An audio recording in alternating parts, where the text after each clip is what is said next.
السلام عليكم.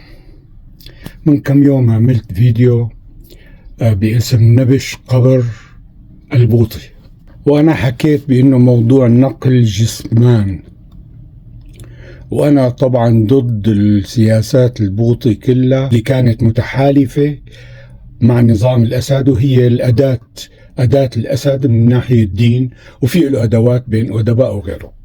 اجتني مسبات مو طبيعية. طيب أنا كنت لما بسب الواحد أمه ولا بسب له أبوه ولا بسب له أخته وبألفاظ نابية وبألفاظ جنسية، شو هاي الأخلاق اللي تعلمتوها من البوطي؟ واحد بيجي إنه والله أنا إنه تناولت بهالموضوع هذا كل حي الأكراد. هذا كلام. إذا الموضوع إنه كونه كردي وهو هو من الحي، صلاح الدين الأيوبي كردي، بنفتخر فيه وبنفتخر بأهلنا الأكراد. فشوف على المنطق، ما تحملنا النقد.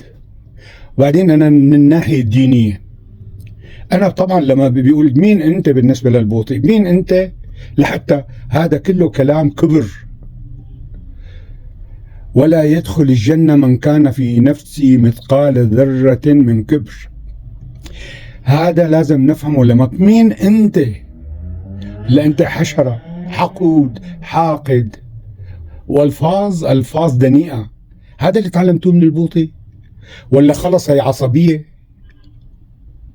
عصبية بتاخد فيها الرعاع وبتمشي؟ شيء غريب عجيب.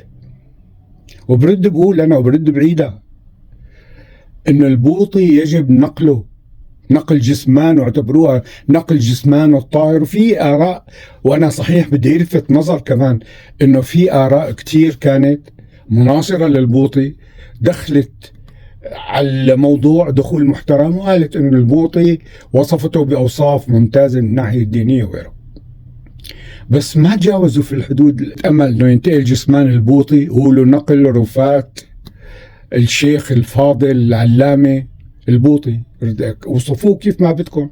وأنا هون بالناحية الدينية ما دخلت. بدكم يقولوا لازم رأي علماء، لازم شيء. لك يا جماعة طرحت رأي، لا قلت حالي عالم ولا ناقشت الموضوع من جهة عالم. أنا ناقشت إن الموضوع من جهة ارتباطه بنظام الأسد، ولا يليق إنه يدفن إلى جانب الناصر صلاح الدين. هذا كل شيء عندي، والسلام عليكم.